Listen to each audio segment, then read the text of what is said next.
मेरी उम्र 16 साल थी। मैं अपने पापा की बहुत ही लाडली थी। मेरे पापा की मुझ में जान बसती थी। शायद इसीलिए बचपना भी कुछ ज्यादा ही थी। उम्र 16 साल थी, लेकिन हरकतें वही छोटे बच्चों के जैसी थी। लेकिन मेरी जिंदगी में एक ऐसा मोड़ आया कि सब कुछ बदल गया था। ऐसा लगा जैसे मैं 16 साल से एकदम 26 साल की हो गई हूँ, क्योंकि मुझे कोई अच्छा लगने लगा था। और उसके प्यार में मैं शायद समय से पहले ही खुद को बड़ा महसूस करने लगी थी। मैं अपने पापा के दोस्त से प्यार करने लगी थी, जिनकी उम्र 38 साल थी। शायद ये कच्ची उम्र की भावनाएं थी कि मैं खुद को रोक नहीं पाई थी, या फिर ये कहे कि वो मेरा पहला प्यार था। दुनिया से लड़कर मैंने उससे शादी की थी, लेकिन वो मुझे अपनी पत्नी नहीं मानता था, किसी छोटी बच्ची की तरह ट्रीट करता था।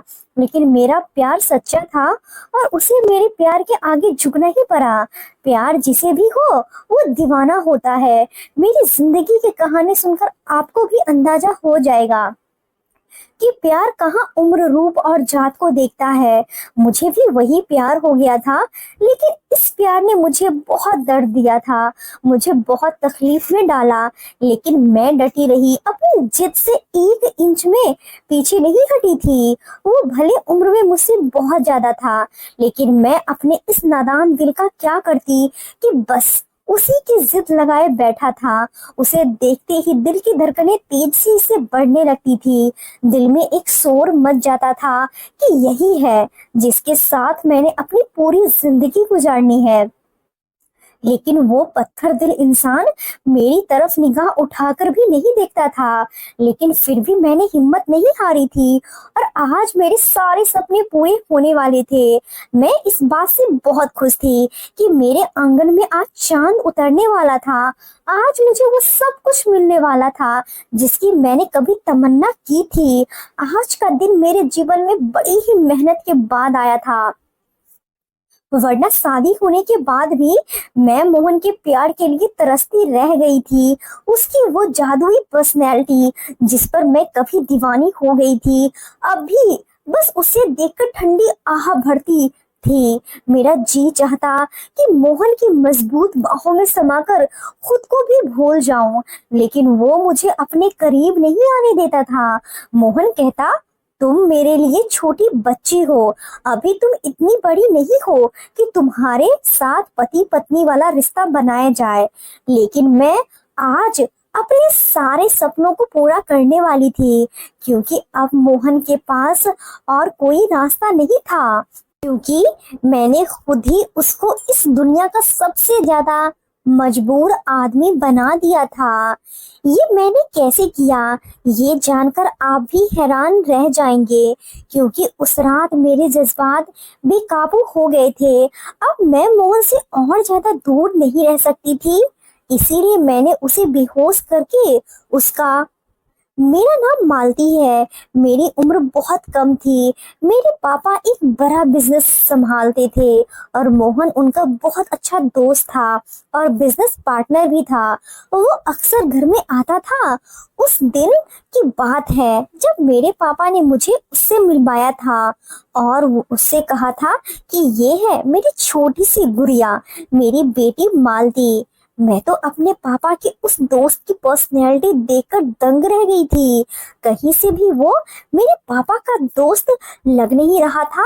मेरे पापा की उम्र 40 प्लस थी, और इसी हिसाब से मोहन की उम्र भी इसी के लगभग होनी चाहिए थी, लेकिन वो अपनी उम्र से 10 साल छोटा लग रहा था।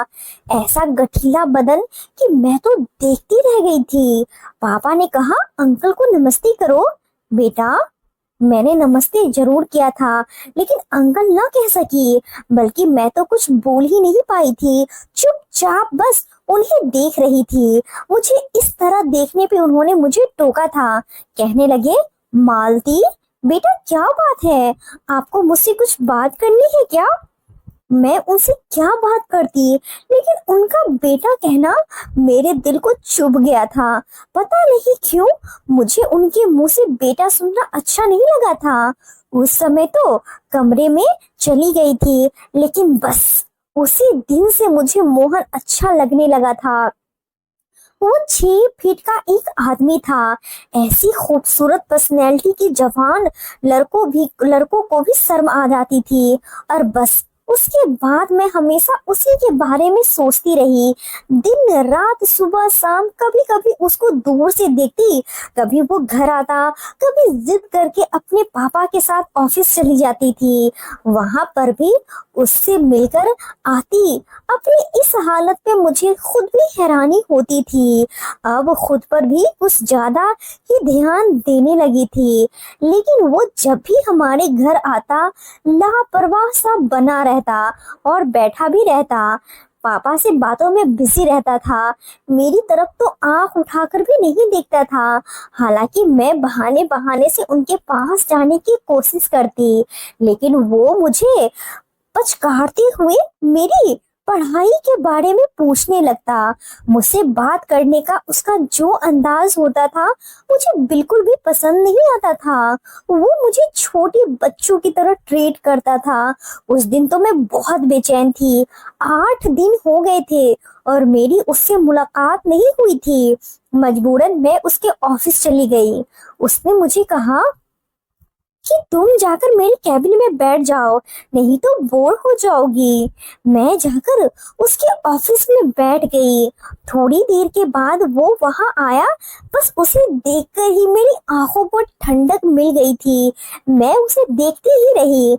मुझे इस तरह अपनी तरफ देखता पाकर कहने लगा, क्या बात है मालती, मुझसे कोई काम था? मुझसे मिलने क्यों आई हो? लेकिन मैंने उसकी किसी भी बात का जवाब नहीं दिया और डायरेक्ट कहा कि आप मुझे बहुत अच्छे लगते हैं। मैंने तो अपनी तरफ से अपनी मोहब्बत का इजहार कर दिया था, लेकिन शायद वो मेरी बात को समझा नहीं। और उसने कहा कि तुम भी मुझे बहुत अच्छी लगती हो, तुम बहुत प्यारी हो। कहते हैं कि इंसान के शब्दों से ज्यादा उसका अंदाज बोलता है। यही वजह थी कि मुझे पता चल गया था कि ना वो मेरे इजहार को समझा था और ना ही उसने मुझे ये प्यार से कहा था। शायद मुझे किसी छोटी लड़की की तरह ट्रीट कर रहा था, लेकिन ये छोटी लड़की उसके प्यार में दीवानी हो चुकी थी और अब कुछ भी करने को तैयार थी। और एक दिन मैंने ये बात अपने पापा से कर दी, क्योंकि मेरे पापा के अलावा इस दुनिया में कोई भी नहीं था। मेरी माँ का निधन हो चुका था। मैं अपने पापा की इकलौती बेटी थी कि उन्होंने आज तक मेरी कोई भी बात रद्द नहीं की थी। मैं जो भी कहती वो करते थे। मैं अगर चांद भी मांग लेती तो शायद वो भी मुझे लाकर दे देते। लेकिन जब मैंने पापा से कहा कि पापा, मैं आपके दोस्त मोहन को पसंद करती हूँ और उनसे शादी करना चाहती हूँ, मेरी इस बात पे पापा हक्का बक्का मेरा मुंह देखते रह गए थे। उन्हें विश्वास नहीं आ रहा था कि मैंने क्या कह दिया था। मेरी इस बात पे उन्हें गुस्सा आया और उन्होंने कहा कि तुम मजाक कर रही हो। मैंने कहा नहीं, मैं मजाक नहीं कर रही हूँ। मैं मोहन से शादी करना चाहती हूँ और उसके साथ रहना चाहती हूँ। अगर आपने मेरी इससे शादी नहीं करवाई तो मैं आत्महत्या कर लूंगी। ये बात सुनकर वो चौंक गए, क्योंकि उनकी जिंदगी में भी मेरे अलावा कोई नहीं था। वो ये सब कुछ मेरे लिए कर रहे थे। और अब जबकि आपकी अपनी ही संतान आपके सामने ये बात करे कि वो अपनी जान लेना चाहती है, तो फिर आपके दिल पे क्या गुजरेगा? फिर भी पापा ने मुझे समझाया और उनको लगा कि ऐसे ही बस मेरे दिमाग पर ये बात सवार हो गई है, ऐसा कुछ नहीं करूंगी। पर जब मैंने 2 दिन खाना नहीं खाया, मैं बेहोश हो गई। पापा मुझे डॉक्टर के पास ले गए और डॉक्टर ने कहा कि ये मर भी सकती है। आपने इसका खाना पीना क्यों बंद रखा है? तो मेरे पापा बहुत ज्यादा परेशान हो गए और समझ गए कि मामला सीधा नहीं है। उन्होंने मुझे प्यार से भी समझाया और गुस्से से भी कि तुम्हारा ये फैसला बिल्कुल भी ठीक नहीं है। तुम्हें क्या हो गया है? तुम क्यों इस हद तक पागल हो गई हो? अभी तुम्हारी उम्र इन सब बातों की नहीं है। अपनी उम्र देखो, 16 साल की हो पाई हो और अभी से तुम इश्क के चक्कर में पड़ गई हो। और चलो, मैं मान भी लेता अगर तुम अपनी उम्र के लड़की की बात करती, लेकिन तुम मोहन के लिए कह रही हो जिसकी उम्र 38 साल है। तुमसे दुगनी उम्र से भी ज्यादा उम्र है उसकी। तुम उसके साथ कभी भी खुश नहीं रह पाओगी। मुझे तो लगता है तुम पागल हो गई हो। मेरी आंखों में आंसू भर आए थे। मैंने कहा, पापा, मैं मोहन के बिना जिंदा नहीं रह सकती और अगर मेरी शादी मोहन से नहीं करवाई तो मैं बता दूंगी कि मैं कितनी पागल हूँ। मेरे पापा ने दुनिया देखी थी। वो समझ गए थे कि पानी सर से ऊपर गुजर चुका है। उन्होंने मोहन से बात की कि वो भी हैरान था और उसने भी इनकार कर दिया। और फिर मेरे पापा ने उनसे कहा कि वो तुम्हारे बिना नहीं रह सकती है। मोहन ने कहा, योगेश, तुम कैसी बातें कर रहे हो? छोटी बच्ची है वो। अगर मेरी बेटी होती तो उसकी ही उम्र की होती। मैं कैसे उसे अपनी पत्नी का स्थान दे सकता हूँ? मुझे तो लगता है अपनी बेटी के साथ साथ तुम भी पागल हो गए हो। क्यों अपनी बेटी के आगे इतने बेबस हो गए हो? मेरे पापा ने कहा कि बेबस हो गया हूँ, तभी तो तुमसे ये बात कर रहा हूँ। मदद करो मेरी, अभी उससे शादी कर लो। तुम समझदार हो, मैच्योर हो, लेकिन उसके अंदर बचपना है। अभी उसकी जान बचाने के लिए उससे शादी कर लो। हो सकता है कि कुछ वक्त के बाद उसके दिमाग से ये बात निकल जाए तो फिर सब कुछ ठीक हो जाएगा। तुम उसे छोड़ देना और फिर मैं उसकी शादी किसी अच्छे से लड़के से देखकर कर दूंगा। लेकिन अगर उससे पहले उसने कुछ कर डाला तो फिर मैं क्या करूंगा? फिर इंसान हाथ मलता ही रह जाता है। ये सब कुछ किसका है? किसके लिए कमा रहा हूँ? अगर वही इस दुनिया से चली गई तो मैं तो कहीं का नहीं रहूंगा। मेरे पापा के लिए मोहन को मनाना आसान नहीं था, लेकिन अब बात मेरे पापा तक पहुंच गई थी, इसीलिए वो ये काम कर सकते थे और सिर्फ वही कर सकते थे। खैर, मेरे पापा ने किसी न किसी तरह मोहन को मना लिया था। शायद मोहन ने भी सोचा होगा कि अगर उसके इनकार से मैंने अपनी जान ले ली तो शायद जिंदगी भर वो अपनी गलती के लिए पछताता रहेगा कि उसकी वजह से किसी की जान गई थी। उसने ये बात मान ली और मेरी मोहन से शादी हो गई और आज हमारी शादी की पहली रात थी। मैं दुल्हन बनी अपने कमरे में बैठी थी। मोहन भी मेरे पापा जितना ही अमीर था, क्योंकि वो मेरे पापा का बिजनेस पार्टनर था और उसके घर में कोई भी नहीं था। उसने पहले शादी की थी, पर वो लड़की उसके साथ 1 साल ही गुजारा था। उसकी कोई संतान भी नहीं थी।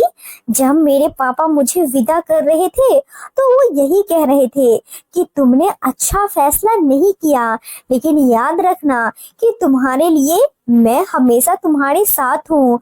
जब भी तुम्हारा फैसला बदले और तुम्हें ऐसा लगे कि तुम इस रिश्ते से निकलना चाहती हो तो तुम वापस आ जाना, अपने पापा के पास आ जाना ना। मुझे पता था वो मेरे पापा थे, उनके दिमाग में ऐसी बातें थी, पर मैं उन्हें क्या बताती कि अब तो मैंने मोहन के साथ ही अपने 7 जन्म गुजारने थे। वो मेरे लिए सिर्फ मेरा पति ही नहीं बल्कि पति परमेश्वर बन चुका था, मेरी जान बन गया था। मैं भी तो एक भारतीय नारी थी और हम भारतीय नारियां अपने पतियों के घर से 4 कंधों पे ही निकलती है। मैं बहुत खुश थी। मेरी उम्र इतनी ज्यादा नहीं थी, पर मैंने सोच लिया था कि मैं मोहन को हर तरह से खुश रखने की कोशिश करूंगी। एक बहुत अच्छी पत्नी बनकर दिखाऊंगी, और वो भी बाद में ये बात मान जाएगा कि मुझसे शादी करना उसकी जिंदगी का सबसे अच्छा फैसला था। अब भी दिल में हजारों सपने सजाए मोहन का इंतजार कर रही थी। मोहन के बारे में सोचकर ही दिल में गुदगुदी हो रही थी। दिल की धड़कनें मेरे कंट्रोल से बाहर थी। लेकिन शादी की पहली ही रात कुछ ऐसा हुआ कि मैं बहुत ज्यादा हैरान रह गई। वो जब मेरे कमरे में आया तो मैं जल्दी से सिमटकर बैठ गई थी। उसके कुछ बोलने का इंतजार करने लगी। मुझे इंतजार था कि वो मेरा घूंघट हटाएगा और मेरी खूबसूरती का दीवाना हो जाएगा। मैं कम उम्र थी और हद से ज्यादा खूबसूरत भी थी। दुल्हन के रूप में तो मैं और भी ज्यादा निखर गई थी। लेकिन उसने जो कुछ कहा, मेरे सारे अरमान ठंडे पड़ गए थे। उसने कहा कि तुम अभी तक जाग क्यों रही हो? मुझे तो लगा सो गई होगी। मैंने कहा कि ऐसे कैसे सो जाती? आज हमारी शादी की पहली रात है। मैं तो तुम्हारा इंतजार कर रही थी ना। ना चाहते हुए भी मेरे चेहरे पे शर्म के रंग बिखर गए थे। लेकिन वो मुझे बहुत ही सख्त नजरों से घूर रहा था। वो 2 पल मुझे खड़ा होकर देखता रहा और उसने कहा कि शादी करना तुम्हारी जिद थी, तो जिद पूरी कर दी। अब उसका मतलब ये नहीं कि हम यहाँ दूल्हा दुल्हन का खेल खेलेंगे। छोड़ो इस रस्म को और जाकर कपड़े बदल के सो जाओ। ये कमरा तुम्हारा ही है। मेरा कमरा ऊपर है। कुछ चाहिए हो तो इंटरकॉम पे मुझे बता देना। ये सुनकर मैं हैरान रह गई। मैंने कहा कि आप क्या कह रहे हैं? आज की रात हमारी जिंदगी की एक खूबसूरत रात है जो सारी जिंदगी याद रहती है। आप अपने कमरे में जा रहे हैं, लेकिन दूल्हा दुल्हन का तो एक ही कमरा होता है। उसने कहा कि देखो, तुम्हारे बाप को मैंने इतना मजबूर कभी नहीं देखा। वो खुद मजबूर था। तुमने उसे मजबूर किया। उसने मुझे मजबूर कर दिया। ये सब कुछ मजबूरी में हुआ है। आज की रात खास उनके लिए होती है जो वो कुछ बोलना चाहता है, मुझे कुछ समझाना चाहता था। पर उसने कहा कि अगर तुम इतनी समझदार होती तो तुम यहाँ पे नहीं बैठी होती। सो जाओ। उसने मेरा जवाब नहीं सुना और वहां से चला गया। उसका कमरा ऊपर था। सुबह मुझे नौकरानी ने बताया कि साहब का कमरा तो ऊपर ही है। उन्होंने हमें कहा था कि आपके लिए नीचे कोई कमरा साफ करवा दे, इसीलिए हमने ये कमरा सजा दिया था। वैसे तो हमें अभी तक समझ नहीं आ रहा था कि साहब ने किससे शादी की है और आपका कमरा नीचे क्यों रखवाया, लेकिन साहब है इसीलिए हमने उनकी बात मान ली। वो जो कहते हैं हम वही करते हैं।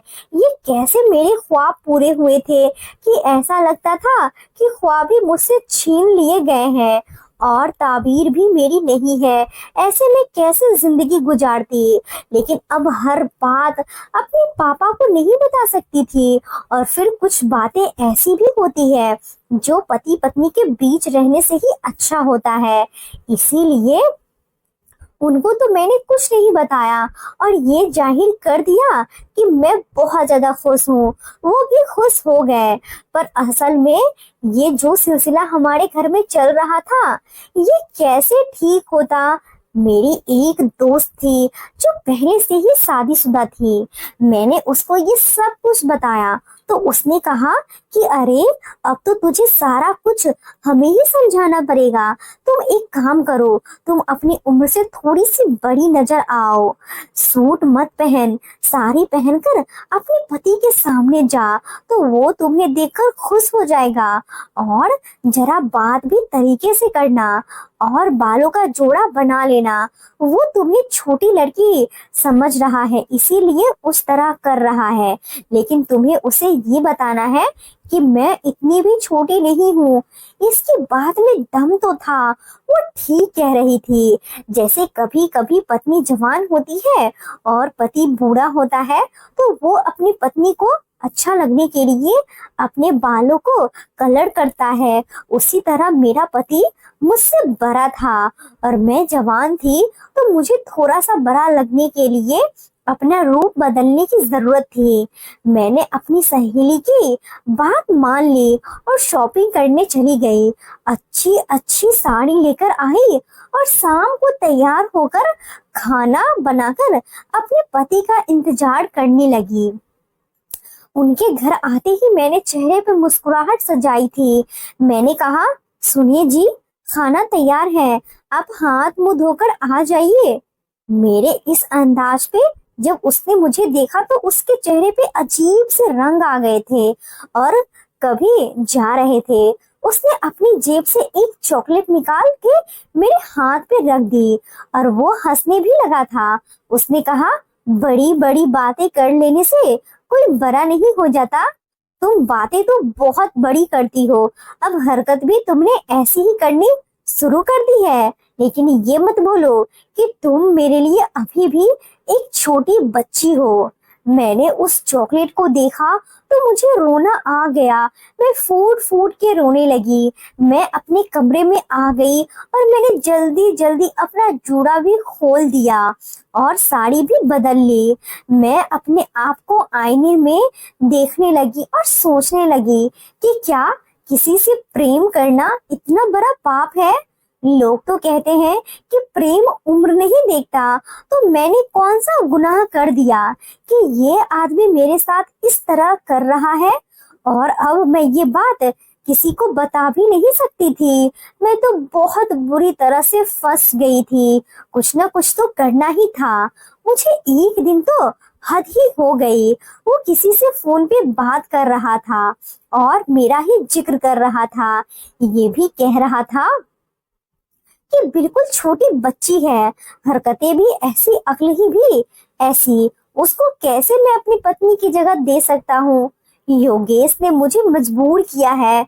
उसकी बेटी से शादी नहीं करना तो उसके दिल में बात रह जाती और वो मेरे साथ पार्टनरशिप खत्म कर देता। पता तो है, हम नई फैक्ट्री लगवाना चाहते हैं। अब एक फैक्ट्री को तो लेकर नहीं बैठ रह सकेंगे, इसीलिए मजबूरी है, मुझे ये सब करना पड़ा है। वरना खुद सोचो, ये तो कोई मजाक है, ऐसा तो होता ही नहीं है। इसका मतलब कि उसने ये सब कुछ मजबूरी में नहीं बल्कि मतलब में किया था। वो मेरे पापा के साथ नया बिजनेस शुरू करना चाहता था, इसीलिए ये सब कुछ हुआ था और मैं उसके लिए उसकी जिंदगी की एक मजबूरी थी। कहते हैं कि आप जिस आदमी से मोहब्बत करते हैं, अगर उसकी बुराई करते हुए सुने तो आपकी मोहब्बत तब भी खत्म नहीं होती। मोहब्बत तो मेरी भी खत्म नहीं हुई थी, लेकिन मोहब्बत की आंखें जरूर खुल गई थी। उसका मतलब ये था कि ये आदमी जैसा नजर आ रहा था वैसा नहीं था। उसने मेरे पापा को कहा था कि मैं तुम पे बहुत ज्यादा उपकार कर रहा हूँ। तुम्हारी बेटी की जान बचाने के लिए मैंने उसे शादी कर लिया है, वरना तुम ही कह रहे हो कि वो अपने साथ कुछ कर लेगी। लेकिन देखो, मेरे लिए ये बहुत बड़ी मुश्किल है और मेरे पापा ने कहा था कि मैं सारी जिंदगी तुम्हारा एहसान नहीं भूलूंगा। इसका मतलब यही था कि वो मेरे पापा को नीचा साबित करके उनके ऊपर अपने एहसान का वजन रख के अपनी कोई भी बात मनवाना चाहता था। और ये बात मुझे कुछ दिनों में पता चल गई थी कि इस नए बिजनेस में उसने अपने आप को 70% का हकदार बनाया है और मेरे पापा को सिर्फ 30% का। यही कहकर कि अब तो मैं तुम्हारा दामाद हूँ, घर वाली बात है। मोहब्बत तो मुझे मोहन से अभी भी वैसी ही थी, लेकिन शायद अब मेरी मोहब्बत को कोई फैसला करने की जरूरत थी और वो फैसला मैंने कर लिया था। वो फैसला ऐसा था कि अगर अभी मैं आप सभी को बता दूं तो आप सभी हैरान रह जाएंगे। लेकिन जो बात मेरे दिल में आई थी वो ऐसी ही थी। मैं एक दिन उसके सामने जाकर बैठी और मैंने कहा कि आप मुझे अपनी पत्नी के रूप में कबूलने को तैयार हैं या नहीं। वो भी बिजनेस करने वाला आदमी था। समझ गया था कि मेरा अंदाज भी आज बिजनेस जैसा ही था। उसने कहा कि उसका जवाब क्या है, मैं तुम्हारे दीदार पे लिखकर बताऊंगा। तुम्हें नहीं पता क्या? जाओ जाकर खेलो और जिस चीज से खेलना चाहती हो वो मेरी जिंदगी नहीं हो सकती। मैंने कहा कि मैं आपको एक मौका देना चाहती हूँ। उसने कहा कि क्या मतलब मौका देना, मजबूरी ज्यादा? हम दोनों के बीच कुछ नहीं है, ना तो कुछ होगा और ना ही कभी कुछ हो सकता है। देखो तुम बिल्कुल मेरे टाइप की नहीं हो और तुम्हें तो इतनी कम उम्र है। तुम्हें क्या लगता है कि अगर तुम किसी से मोहब्बत करते हो तो इसका मतलब उस पर भी ये बात लागू होती है कि वो भी तुमसे मोहब्बत करे? ये कहाँ लिखा है? ऐसा नहीं होता।